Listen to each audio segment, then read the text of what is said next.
Hello, good day, everyone. Welcome to another episode of the podcast, Not Quite Strangers. My name is Valerie Hope. I am your host for this show. And, one of the reasons I love this podcast is because I like to inspire curiosity, not only for myself, but also for other people. This is an opportunity to shift our perspectives on people or different things, as well as establish a meaningful connection. And you'll see that play out in this podcast today. If you're not already subscribed, go to my YouTube page, please, and subscribe so that you don't miss a single episode, because this one is going to be for the books, as they like to say. I have two fantastic guests in our podcast today. I want to introduce, and funny enough, you guys already know this about me, but they're not quite strangers to me too. We recently met, and I think it's a wonderful opportunity for three virtual strangers to meet one another again. I'll start by introducing Heather. Heather, you and I met, oh my gosh, how long has it been now? September, maybe? September 2022. So it's been a while. We actually met at a wellness expo. Okay, Jennifer, you're gonna appreciate this. So Heather and I are walking to the parking lot. We were at this wellness expo and we were walking to the parking lot, and both of us happened to have purchased the same product or something. And I think we each had the same bag, and we're like, hey, you got this thing too. Me too. What do you think? What made you get it? And we just started the conversation. I think we talked for like 15 minutes, maybe less or something. We ended up in the parking lot. It was so funny. And when you shared with me, I can't remember exactly what you said, but I remember you said something about you have a background in healthcare, and the Wellness Expo is kind of this place where it's all sorts of medicines and therapies and holistic practices. Yeah. And so I'm like, oh, you're in healthcare and you like this kind of stuff? That's interesting. So thank you so much for being on the show, Heather. Well, thank you for inviting me. And as I was thinking about, okay, who would be a good person to match up with Heather? I want to introduce Jennifer DeFeo. And Jennifer, if you're not unmuted, you might need to unmute yourself there. But Jennifer and I know each other. And this is actually a great story too, because Jennifer, your husband and I worked together when we both worked for Hyatt many years ago. It's probably been over 10 years now. And he and I are friends on Facebook. And you reached out to me, and I can't remember what was that inspired you to reach out, but somehow you reached out to me on Facebook. Or you I think you sent out a couple of comments on some things I've posted or something like that. And I'm like, who's this really kind woman who keeps commenting on my stuff? And then you sent me some really kind some messages. And from there, we talked back and forth, and you shared how your husband and I, we talked about how he and I know each other. And you and I met up at a coffee shop. Right. So that was a few months ago too. And we became, really acquainted there. We talked about a lot of deep things. And so when I asked, hey, would you like to be on the podcast? And you said yes. I'm like, oh, I know Heather and Jennifer would be the perfect pair for this, because Jennifer, you're also committed to health. And we talked about spirituality, and we talked about a lot of things in our conversation. I was just like, those two, those conversations would be really, really fascinating. So welcome to the show, Jennifer. Thank you. I ask all my guests, why did you say yes to being on a podcast to meet a stranger? Besides the fact that I invited you to do so, why did the two of you say yes? Well, for me, basically, you were like, well, why not? And I said, okay, well, I guess why not? Did I say that? You did. Well, why wouldn't you, Heather? And I was like, oh okay, I guess I can. So you cool. did it. That's it. All right. So a little persuasive. It's more like one of those, like, Yoda kind of coaching questions, like, well, why wouldn't you? Like, oh. You didn't have a good enough reason to say no, I guess. Correct. That is actually an interesting thing to think about, right? Because to allow ourselves to say yes to something that we're not a real no to. And to honor our no's whenever they do come up too. Some people, I've had people say, no, not my thing, not interested for whatever reason. And that's honorable too. So cool. Thank you for being a yes, Heather. Jennifer, what about you? What had you say yes? Well, mostly the way we visited and connected at Starbucks, and the fact that my husband, I knew you and he said, "Oh my gosh, she's such a neat lady." So I just wanted to get to know you. I've never done a podcast before, so I enjoy new adventures, and I always like to educate. That's my thing. So if I can add anything to this that helps someone understand themselves better, then that's my goal. Thank you so much, both of you. I'm sure that's the case for both of you. You're going to add and enrich not only my life, each other's lives, perhaps anyone that might be tuning in. So talk to me a little bit, and either one of you could start. Talk to me a little bit about, we'll start with how you feel right now. Like, how are you feeling coming up to the podcast, like starting it out, now that we're on, what is this experience like so far? It's great so far. Once we figured out how we needed to get in. I agree. I second that. I want to say, Valerie, you have such a beautiful smile, and you exude energy. So it makes me calm and lowers my stress levels. So Good. I appreciate that. I'm you know what? I got to say that also I'm on vacation this week too. So part of my brain is not clicking as, I wouldn't say efficiently, perhaps, or effectively as it would have if I was in work mode, where I tend to be a little bit more on top of things. So today it was kind of like all right, let's just slide into the week kind of conversation. So I appreciate the two of you being so patient, because I knew I needed to click into a different gear for our conversation today. Heather, what about you? Sometimes it requires, we should probably be in vacation mode more often, right? Just kind of chilled out and more relaxed, but our lifestyle just doesn't go that way. I'm on the vacation too, so a 2-week vacation, so I'm in the same kind of boat. But I would say I'm a little more anxious just because I haven't done this before, and it's like, oh, I gotta get everything right, the tech stuff, and but again, you help with that. So and I agree wholeheartedly with Jennifer. You do exude a good energy, and you're just welcoming and calming, and just seem very happy. So it's easy to talk to you. Thank you. I am happy. So I'm curious, and maybe this is where we start, because what drew me to a conversation with the two of you was really this idea of wellness, right? Well-being, health, and not from I guess I'm going to clarify. This is not like a medical give advice kind of conversation, but both of you are so committed to well-being. And that's different than, I would say, health care or health management, right? Although both of you have experiences in that. So I'm curious about, what does well-being look like to you? For me, it's about feeling at peace and being happy. So what you're experiencing or what I'm exuding, it's like, yes, good, that's what I want. That means that I'm doing well. I feel well, and I feel like I can bring wellness to others, right? What is it for you guys? Go for it. Well-being for me is kind of the same thing, but it's not always like spa time and taking baths and having candles everywhere. It's that's like a lot of work. People get the idea. It's more taking care of yourself, and having a well-rounded life, having just taking care of your body, your mind, and your spirit, helping yourself. Even saying no is part of well-being. So it's just kind of being well-rounded to yourself and taking into account what you need. Being well-rounded to yourself. I like that.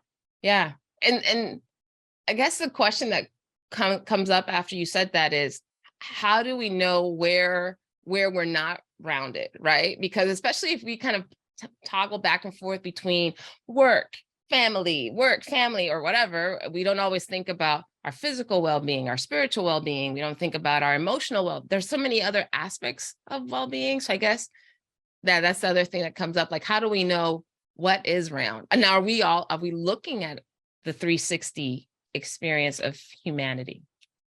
Well, it takes a lot of, self-reflection and, introspective thinking to know what's good for you, because it's different for everybody. Somebody might want to work more and that's what makes them happy and grounded. Somebody might want to spend more time with their kids, or, for me, like what makes me know that I'm having a well-rounded experience is, I've got a little bit of everything going on, but it's not overwhelming in any one area, or underwhelming for that matter. Mm-hmm. You're kind of just like, okay, I did a small workout today. That's great. Oh, I'm drinking all my water. That's great. I played with my puppies today. That's great.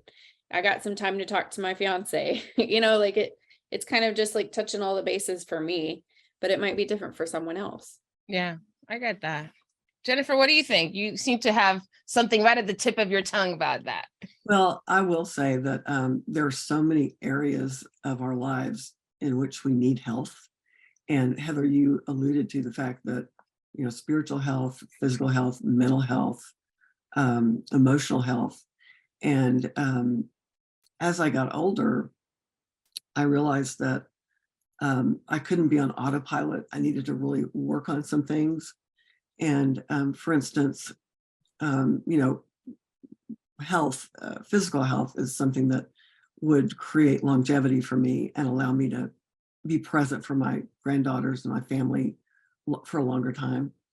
I also am a proponent of mental health, mental wellness.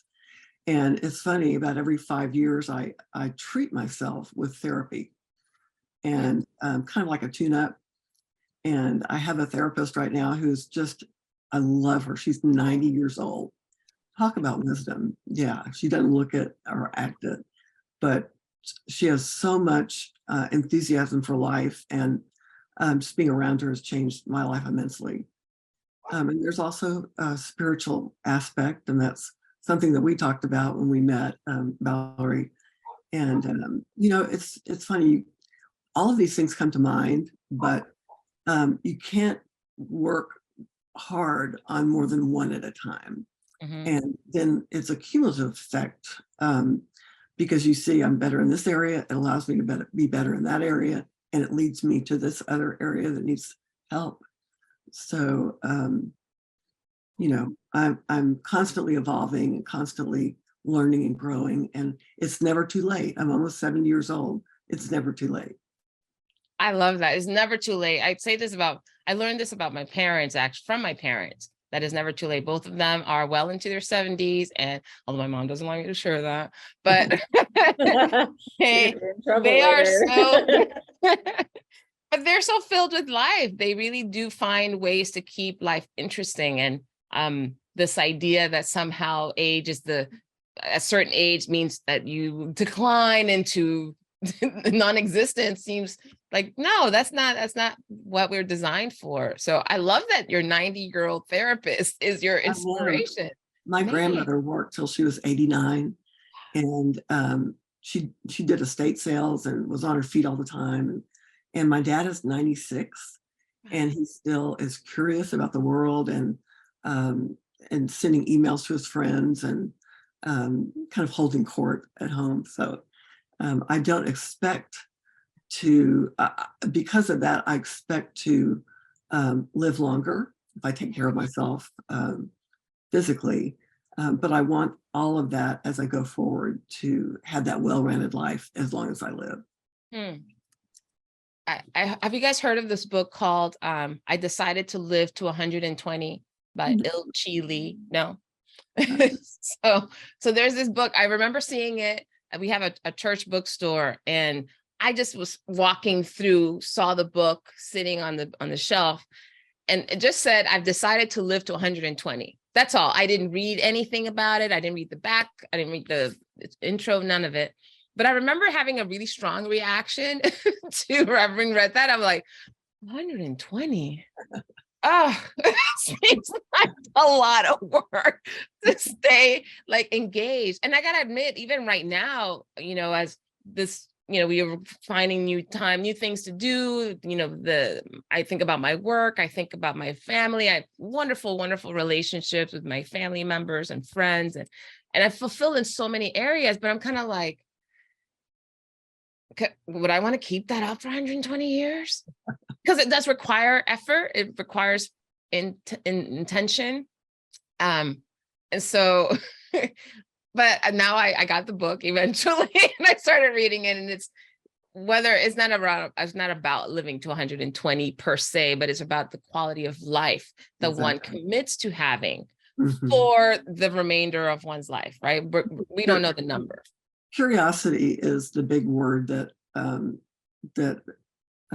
is something that my mother and my grandmother and my father all had naturally. They were inquisitive, interested in what people, just like this, and who people are and what drives them. And I think curiosity is a big part of living longer and having a better life. Cheers to that. I would agree on that. But, you're talking about your parents and watching them. My parents are the same. My mom is 65 and she runs like 4 miles a day, and she's going for 50 years as a nurse. She's at 46.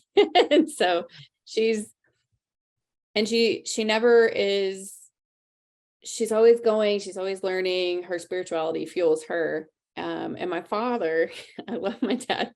I'm not going to die old. You know that, right? Like, he's always learning. And if he doesn't know how to do something, I mean, he's 73 and he's had both his knees replaced, and he's out there like replacing fence and driving tractors and whatever else he wants to do. And I think it is about a mindset, and definitely physical too, because our bodies can break down on us when we know that. But it's also a mindset. And if you aren't in that mindset, you get bogged down, and it's easy to do, especially with the lifestyle we live.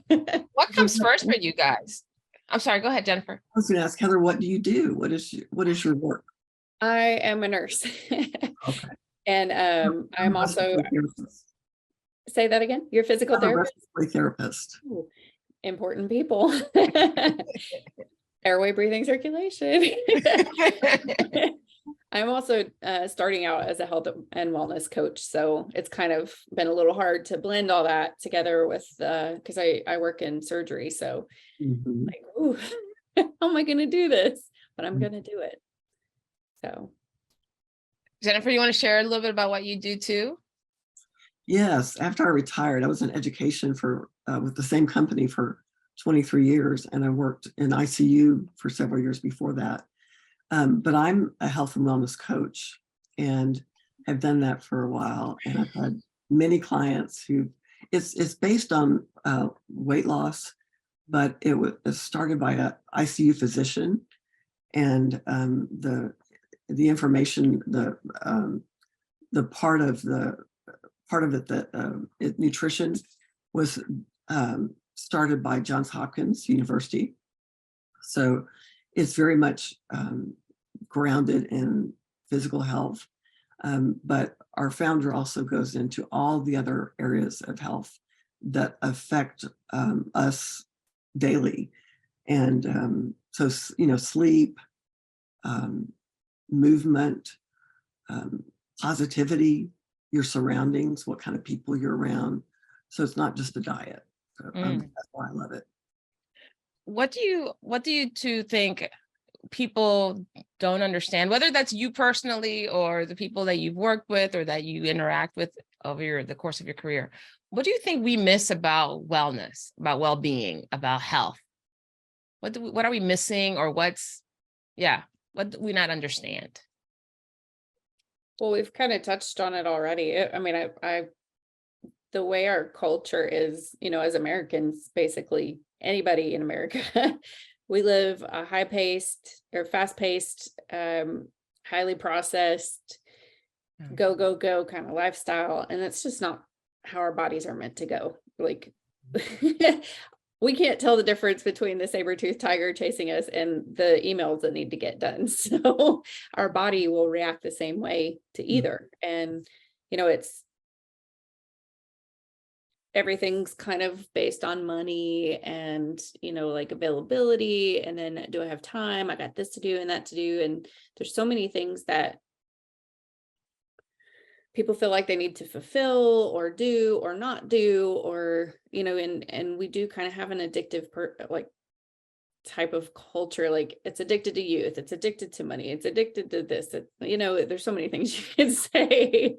And we just don't take the time to slow down. We don't take the time for ourselves, for our bodies, for our health. And there's so much to it that I could probably talk for days. But I think that's part of the biggest thing is like not slowing down and knowing ourselves. And once we tap into that, and once we actually get kind of to where we can go, oh, my body doesn't like that, or that's not good for me, or those kind of things, like, the better off we're going to be. I see you nodding over there, Jennifer. What's going through your mind?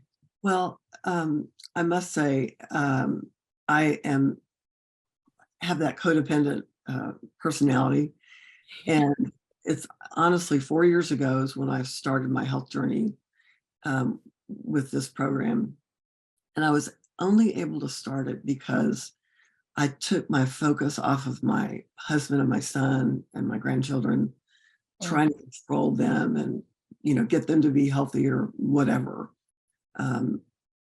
and put it on me. And I realized that I would never have what I wanted unless I put myself first. And that was the beginning of my health journey. And it just evolved from there. And I'm a much calmer, accepting, non-judgmental person, because I realized the boundaries that I had, that's their body, that's their mind, that's their spirituality. And I'm only in charge of mine. So it was huge breakthrough for me. That's a huge, yeah. Congratulations. I struggle with that. I got to say, with and I don't have husband and children and other people in my space constantly. So I'm managing myself probably more intentionally than what you described initially, Jennifer. But I also find myself encroaching upon all the people in my life. And I'm like, why do you not eat this? And why don't you do more of that? And why do you do less of this?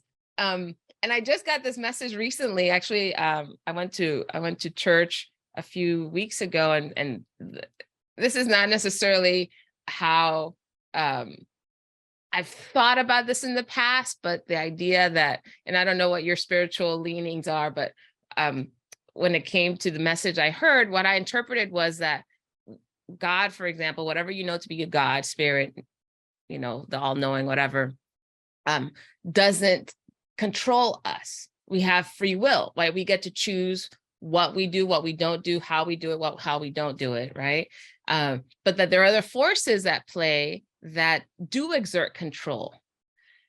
And control can lead to addiction. Control can lead to, there's a lot of things that control us, or when we control other people. So after hearing that message, I was like, oh, my wanting to control certain aspects of life for others, or even those controlling myself, are actually they're not of God, right? They're not spiritually sound, if that makes sense. Absolutely. I didn't look at it that way, that the more need for control I had, the less freedom I had. Mm-hmm. It's kind of an ironic thing. The more I need to control, the less freedom I have, because it has to go a certain way. And I'll just give you a small example. We had a family vacation that we planned, and I was, involved in all of we're going to do this and we're going to do that. And my mom would ask me questions about certain things. My brother would say, hey, let's do this and that. And I'm like, well, no, hang on. If we do this first, because we got to think about all these people, and then we do this next. And I was micromanaging the heck out of that. It's exhausting to do it. Oh my gosh, it was exhausting. It was more stressful. We weren't even there yet. And I was already feeling the effects. And I was like, I don't like this. And I can't remember what it was that I did a meditation, actually. It was a visualization meditation where I realized that it's up to me whether my experiences of life bring me joy or they bring me stress. Mhm. It was a small insight during the meditation, but it had such it reverberated through all sorts of areas of my life. And I was like, I can either enjoy the moment that I get to spend with my family right now, not when we're there because this and this and this gets done the way I planned it, but because I'm enjoying the process, because I'm allowing for these things to happen as they come. And letting go of that control made it, that's the other thing, I had to admit to them that I was controlling. I had to tell my mom and my brother, hey, I'm kind of micromanaging this thing right now. If I get in the way, please remind me. But I'm going to let go and we'll see what happens. And it was great. We had an amazing vacation.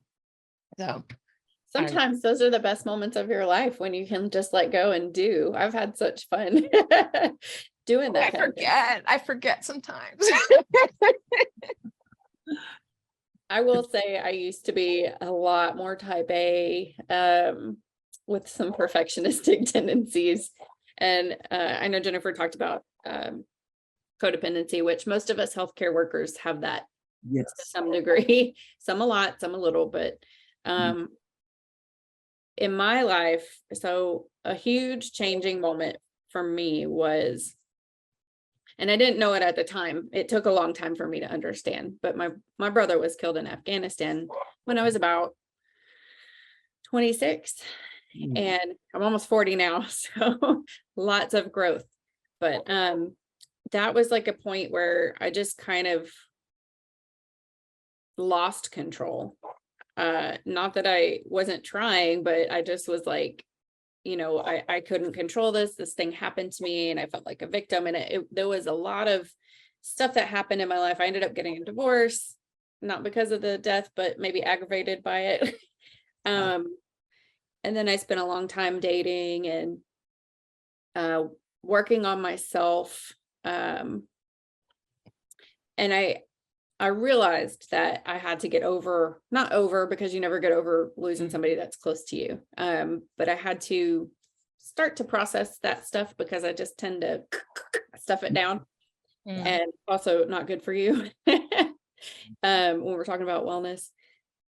So I took a long time to process it and actually let it out. And in that kind of work, I figured out, hey, perfection isn't for me. It's not what I want to do.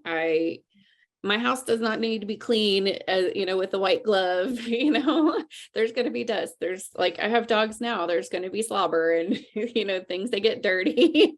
And I just had to realize, I just don't want to be that. It's too much stress. It's too much pressure on yourself. And I live a lot happier life. I talk about the moments.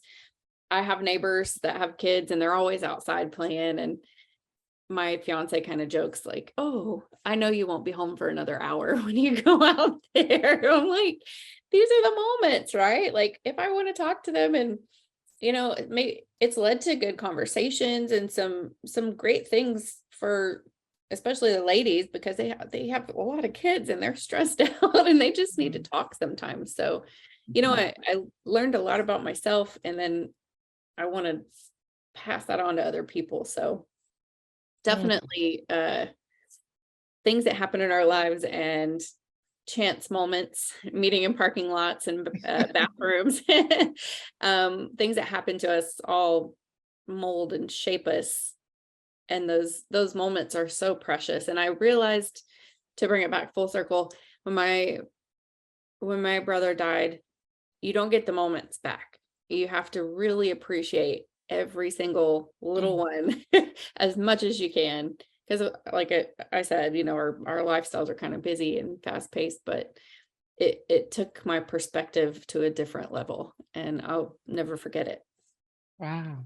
Thank you for sharing that with us. Sorry, it's kind of long-winded. But... No, this was perfect. I guess it would be interesting for us to know also what did you do to process? Because that sounds like a lot.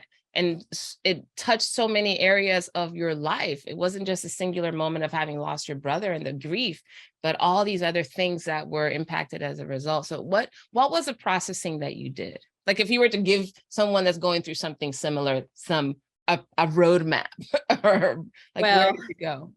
I was in some pretty deep grief for a while. So the processing wasn't really processing, it was avoidance. So, drinking, eating, anything that I could do to distract myself. And sometimes that's okay. You need it. But if you're really trying to deal with grief and deep-seated things, it's not the way to go. So I'm not a stranger to therapy. My mom took us when we were young. That's a whole other story. But I did a little bit of therapy when it first happened, and it wasn't really people that I could let loose with. And I think that's important, like creating a safe space and having somebody you can talk to is like top tier need. Yeah. But this is going to sound really silly, but I got rosacea, and nobody in my family has it. I'm like, where did this come from? What is happening? And it's still before I processed it. So, I'd have all these breakouts on my face, and I'm like, what is this? So I go to the dermatologist, and of course he's like, here, take this medicine for 6 months and, obliterate your gut health and, put this all over your face, and you have to go to special pharmacies. And I'm like, this is not the way. This is not the way. So, I was reading and reading and reading on the internet, went down the rabbit hole, and basically rosacea is an expression of feelings on your skin.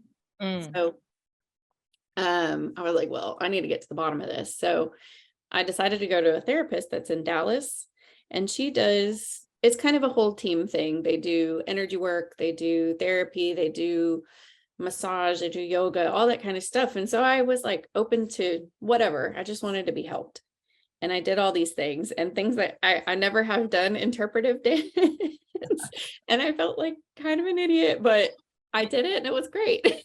So that really, like, having therapy and having different modalities to work on it instead of just like plow straight through, it was like a whole blanket.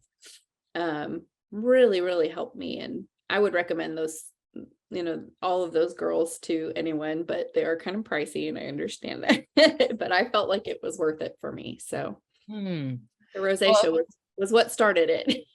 That's so interesting. So it's a physical manifestation of something that actually had you say, okay, I need to deal with it, especially something that was visible, it sounds like. So and that's very human, right? We don't fix things until we actually see it. One thing I'll say is that that's an autoimmune problem, right? And a lot of our stress manifests itself in an autoimmune. And we don't want to take away from someone's pain when they have something like that. And it's not all in their head, but there are certain hormones and brain chemicals that react to stress. And it's really a brain issue. And I know you know that. So I'm not surprised that those things helped it go away. That's working exactly like you did is, I think, what heals that autoimmune issue. And I wish other people understood that so that they could focus on what wellness in its entirety looks like, rather than just focusing on their medical problem. But Jennifer, you spent so many years, right? You retired from the medical profession. So I'm curious about how did you come to know that there was a blanket of modalities that we could apply to wellness?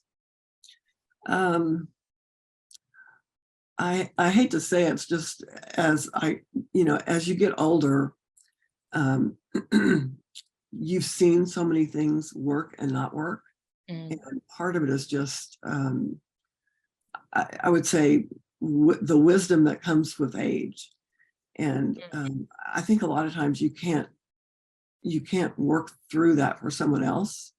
It's their life work that they need to do. But sometimes you're up here and looking down and realizing they're doing the work well. And sometimes you can connect with them and encourage them that they're on the right path, or say, have you ever considered this? Because I've seen it work for other people, and not in in a way that would put them down, Yeah. but just might open up some possibilities to them. Mm. Ah. Yeah, I think that's the $1 million question. Well, maybe, I don't know, with inflation, there's probably like 10 million now, but like really, what's the answer? What's the treatment? What's the solution? But I think, both of you have said some things that are really interesting. I think one, Jennifer, you're mentioning curiosity. So Heather, you were curious when stuff started manifesting physically for you, curious enough to start seeking out, okay, what's going on with this?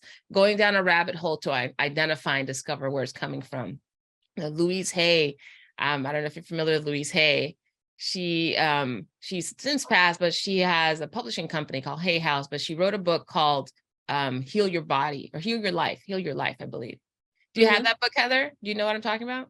Heal Your Body, or Heal Your Mind, Heal Your Body, or something like that. So I think it's called Heal Your Life, actually, and it has a whole list of different ailments and what energetically those ailments represent. So what you said was rosacea, and Jennifer mentioned it was an autoimmune disease, all of this born of stress.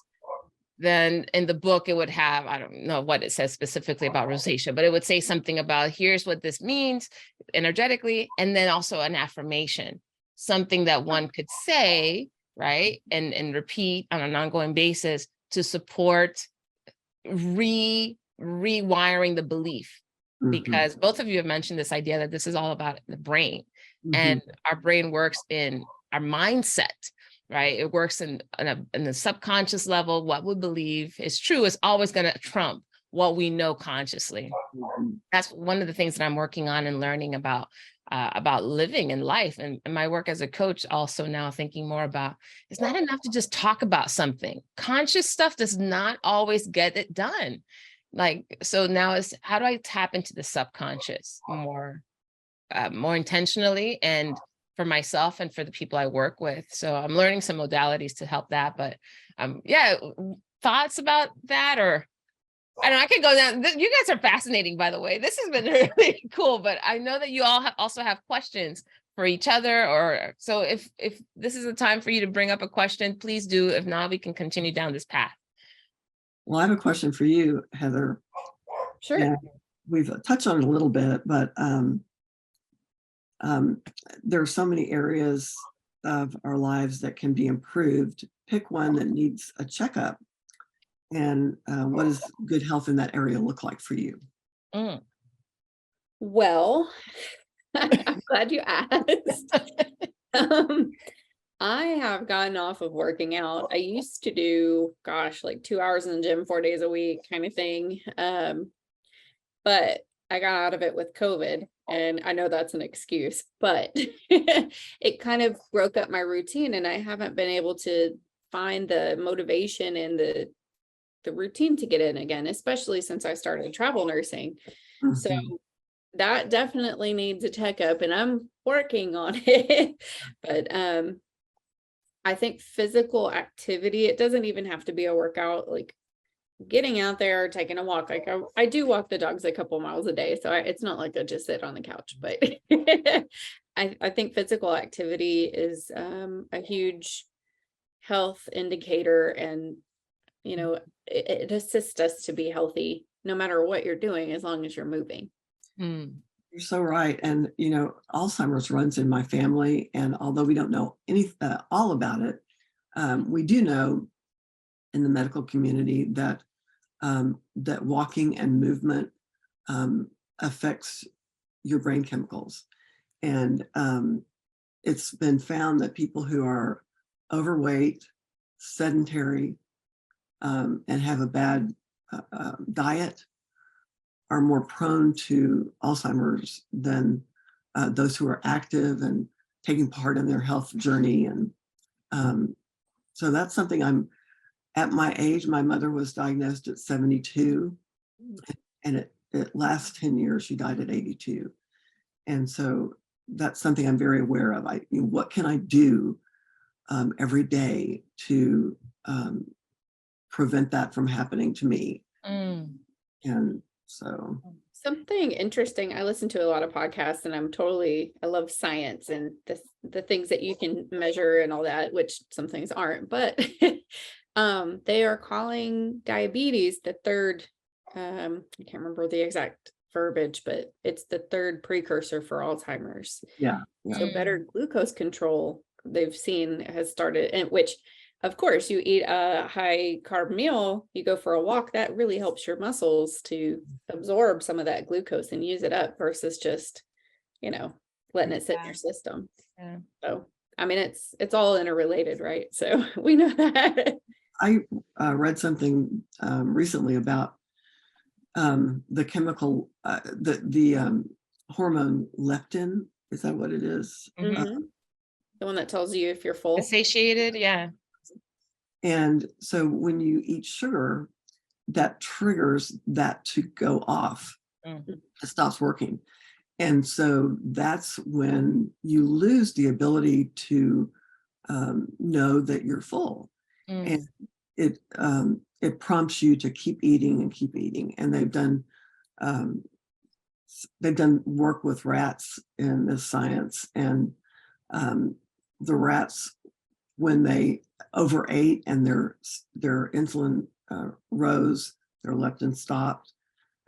They were sedentary. They didn't move. They ate more, and it's basically sugar and carbs with that kind of addiction. And then for the people who are for the rats who were not given sugar and carbs, they moved on their own. They ate when they were hungry. And that's such a big thing that most people don't know about. That's Sugar's interesting in you say. everything. Say again, Heather? I said sugar's in everything. Everything. In Mm. fact, there's this, I did a program a few years ago called Wildfit from Mind Valley. I don't know if you're I've done that. You've done Wildfit? Yes, with Eric Edmeades. Eric Edmeades, yes. Yes. Oh, fascinating. Well, I'll let you share, Heather. Can you tell us a little bit about what it is? So I don't know if Jennifer, have you heard of this before? No. Okay, Heather, you share and I'll fill in the blanks. Well, it was pretty amazing because he basically he goes off of seasons, I guess, and you systematically, I did that, what was it, 90-day Yep. challenge. So you systematically eliminate things every week until you're basically just eating. It's kind of a keto-ish kind of diet, but you move back and forth through the seasons. And so say summer, you have more berries and things like that. Spring is just like good meat, fat, and veggies. And only certain veggies, because his theory is that you might be reactive, and some people are more sensitive to veggies as carbs versus veggies as fiber and such. And fall is eat all the veggies and squashes and potatoes that you basically want. But I never thought I could get off of sugar, and I did with that, and it was amazing. Yeah. However, I have eaten sugar. It's back. I went through trying to eliminate all the sugar, and I was like, oh my God, it's just, even in sriracha sauce, I was like, what is going on here? This is just chili paste. But I mean, it's in everything, and it's not exactly people's fault that they're addicted to it. It's in everything. I will add this, the thing that really clicked for me with Wildfit is the way he discovered it, he talked about reading a magazine. I think it was like a National Geographic or something. And he talked about, I believe it was an elephant, and they were talking about the elephant diet. But when they talk about it in terms, I guess it was an elephant in captivity. They were talking about what they were feeding this elephant, and maybe it was a lion. I don't know. There's an animal that's usually found in the wild that was in captivity. And they talked about the diet of this particular animal and how the longevity was impacted by the diet. And he was like, the term diet, the way it's used when we talk about the animal kingdom, is not about a regimented set of amount of food. It's in general what this particular breed or what the particular animal eats optimally for its well-being, right?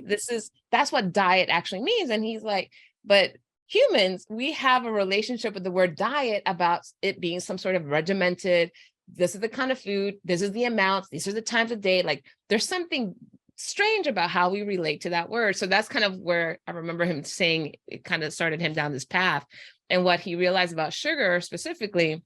And I'm, this is paraphrasing a lot of the stuff that he talks about. He's Yeah. had plenty of stuff on YouTube about this, but he talked about how things grow in seasons. What's available in humanity, technically, at least, years and years and years and thousands of years ago, was all through seasons, the weather and the climate change, and therefore certain things were available. And sugar was something that the body does crave, but there was a season for that when there was certain types of fruits that grew that had higher sugar content, right? There were times of the year where there was none of that, and there were like the greens, and there were certain shoots that would come up, and those were the green, the more bitter greens would come up at certain times of year.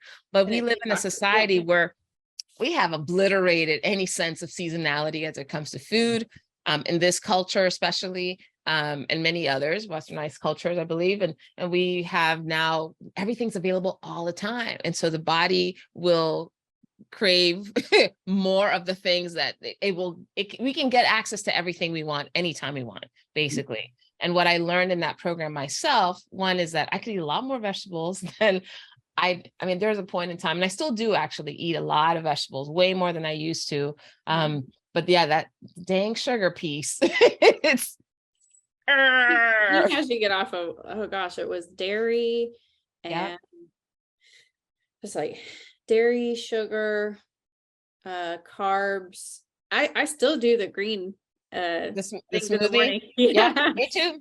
Yeah. But I mean, I try to eat seasonally. My parents always had a garden, and you eat the stuff in the spring, early kind of time of the year. It's like broccoli and cabbage and all that. That's what you ate out of the garden. And then summer is like corn and okra, and I eat Texas seasonally at least. But I try to really think about that when I'm cooking, because I mean, I was talking about it with my fiance, even like the reason we have pecan pie around Thanksgiving and Christmas is because that's when the pecans fall.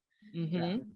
And the reason we have carrot cake on Easter, these are all bad Pecan pie, carrot cake. But you know what I mean? Like we have access to those. Yeah, you would take those things that you had and make it into whatever. But even people a generation or two ago didn't have access to this much sugar. They made it as a celebratory thing, and that's all they did. And they were lucky. They were happy to get oranges at Christmas, kind of thing. So we're far away from that. Heather, what questions do you have for Jennifer? I wrote down a couple. I was gonna say, what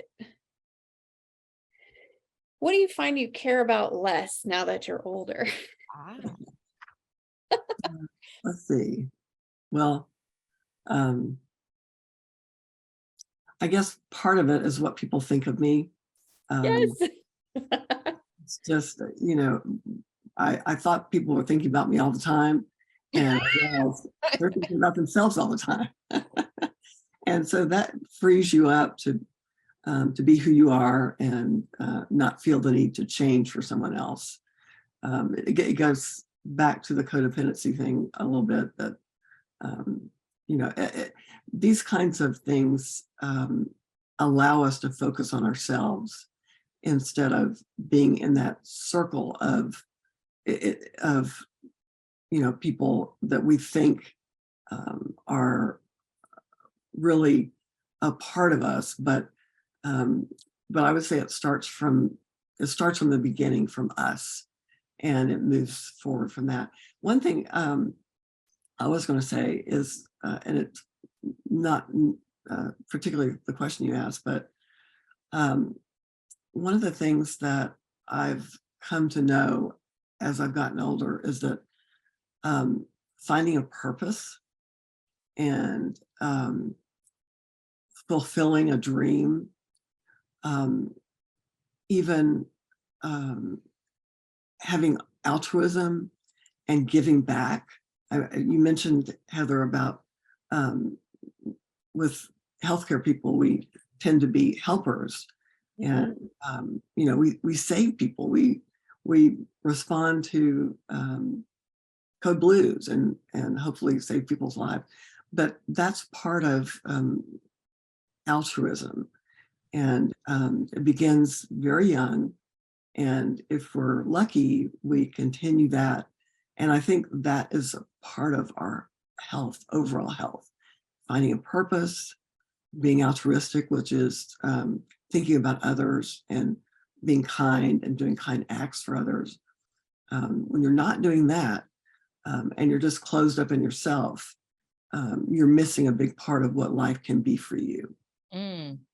I guess, so Jennifer, how would you find balance? Since both of you talked about this idea of codependency, how do you find the balance in being altruistic towards others, but also taking care of your own well-being? I think the balance, I have a experience that I was involved in for about 8 years before I retired, and I was going into a mental health hospital, an addiction hospital. And we went and encouraged people. Part of it was taking the spiritual aspect to them. But that place gave me an opportunity to use the gift that I have of encouragement and giving people hope. But what happened was, in those 8 years, I burned out because I did it every Sunday. And every Sunday afternoon, and I wrote notes of encouragement into the evening. And so at some point I realized this is, I need to take a path away from sick people and go to a path of well people, or making people healthy instead of going into that darkness. Not many people can go into that, but I had a darkness in my family when I was growing up, so I feel comfortable there. But you can just take so much, and I decided, and this all converged with the physical, spiritual, and emotional all at once. And I just realized I needed to focus on me, have positivity around me instead of going into that darkness. So that was a big change in my life. Wow. So it sounds like there was a time, or I guess it sounds to me like you are now much more aware of the impact that your environment has on you. And that awareness is what let you know, okay, this is enough.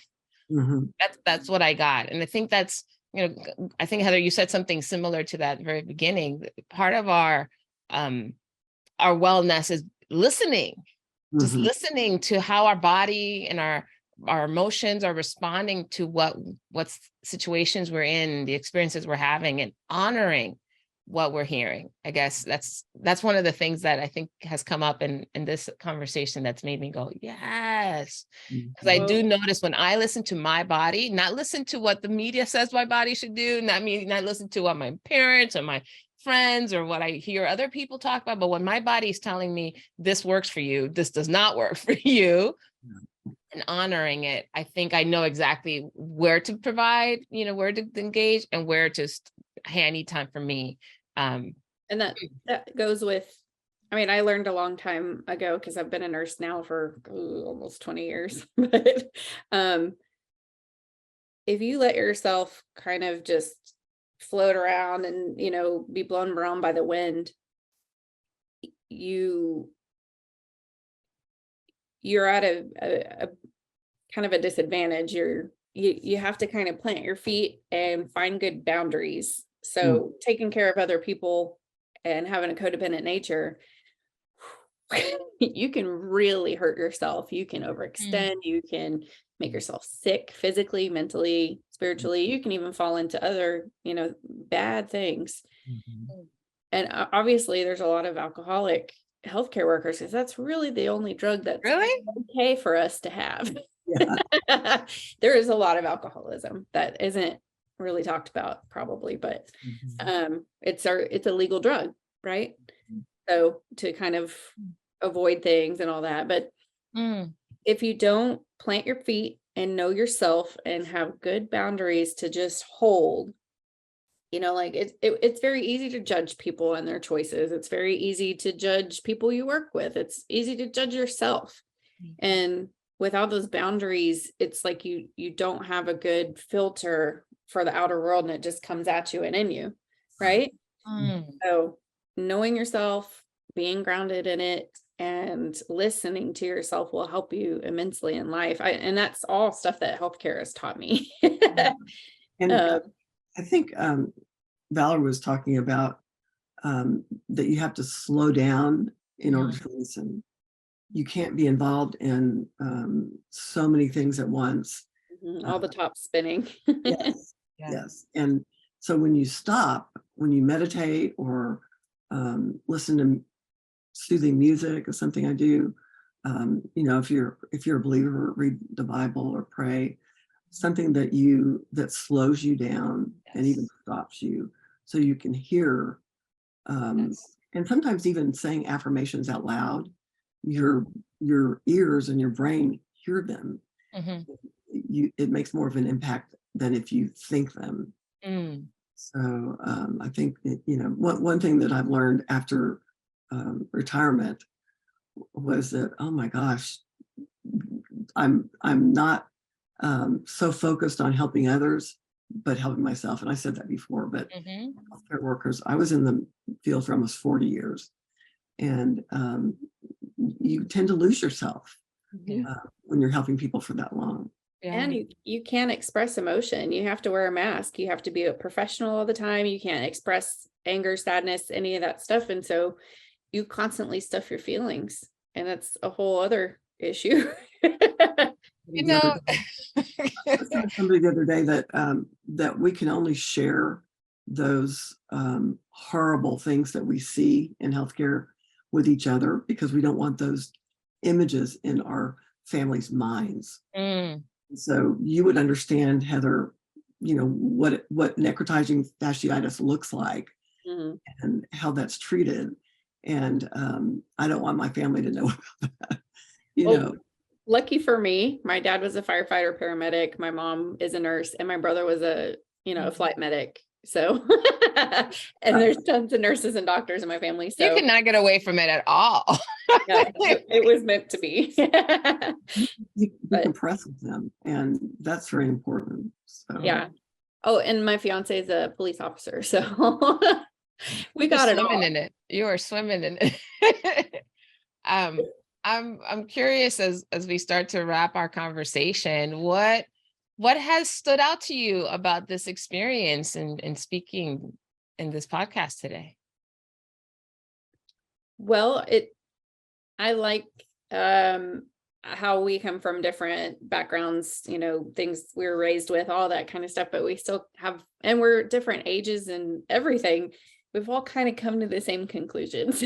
And not to say that's the end of our learning, because there's so much more to learn and experience, but I feel like the more mature you are, the better you can kind of enforce these things and handle, you get a different viewpoint. And we're all there. So that's pretty amazing. I think that my takeaway is just taking care of yourself. First. And I think that's kind of where the conversation seemed to go for me, that you can't help anybody if you don't take care of yourself. So true. The golden rule. The nursing golden rule. Healthcare working golden rule. What would you say what would you share with the people who've been listening or watching this? Like, if you were to invite them to think of something or do something based on the conversation we've had today, what piece of advice, what challenge would you extend? Like any of those things, advice, a challenge, an invitation, what would you like for the people that are listening to do, think as a result of this conversation? Something go ahead. Something I've learned kind of through learning health coaching and that kind of realm. You got to start little. You can't just overhaul your whole life in one day. You just weave it into your life and the things you already do. And it doesn't have to be overwhelming change. It just starts with a little bit. Okay, start small. Yep. And there's a book, I can't remember exactly the title, but it's 1% better every day. Have you Mm. heard of it? I So think I have. yeah. So if I'm 1% better today than I was yesterday, then at least I'm moving Yeah. and I have control over what direction I'm moving. You Mm. said, Valerie, that you have a choice to have joy. Yeah. And I think that's very true. So choosing choosing what you're going to be in the moment, and choosing joy is a big part of it. Yeah. Well, I find that for me, that's the discipline. I know we talk about discipline sometimes from a very disempowering context. It's like a punishment. There's like a sense of sacrifice and obligation. But those, for me anyways, are fairly heavy emotions to carry in wanting to live a better life. And so I'm repurposing that word to discipline, to look for the joy, discipline to find peace, because it does. There's such a barrage of information, experiences, awareness that take me into a whole different space, that I really have to fight the current sometimes to go, okay, where's the joy in this? Where can I find peace? Am I finding peace? This is not peaceful. Where do I need peace? To your point, Jennifer, the stillness, the quiet has been by far the best tool I found to understand what's happening with me, right? So if I can just kind of let the all the swirl just kind of slow down, even just a little bit, I get to see and pick things out more clearly, and I get to be more mindful in my choices. So, fantastic conversation, ladies. Thank you so very much. This has been so meaningful. I think, we can never talk about well-being often enough. I think in this journey for humanity, and the books that we mentioned throughout the conversation, I'll make sure I put in the show notes so that if people want to go and do their own little research, they can. Thank you both. This was so great. Anything you want to say to each other before we end our conversation? I will say, Heather, that you're way ahead of the game. When I was 65, if you learned them at your age, you have a big advantage. Well, it was through a lot of trial that I learned those kind of things. But I mean, I really admire you because, I mean, as my dad says, getting old ain't easy. And it's not for the faint of heart either. But you're only as old as you feel. And that really does ring true. So you have a lot going for you. And I thank you for your career of service. That's very honorable. Mm-hmm. And you guys are still serving. This conversation has served one another, has served me, has served anyone that's been listening.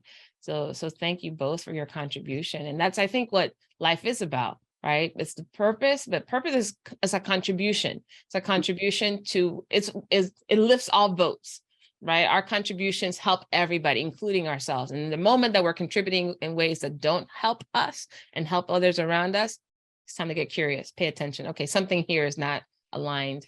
Something's not working.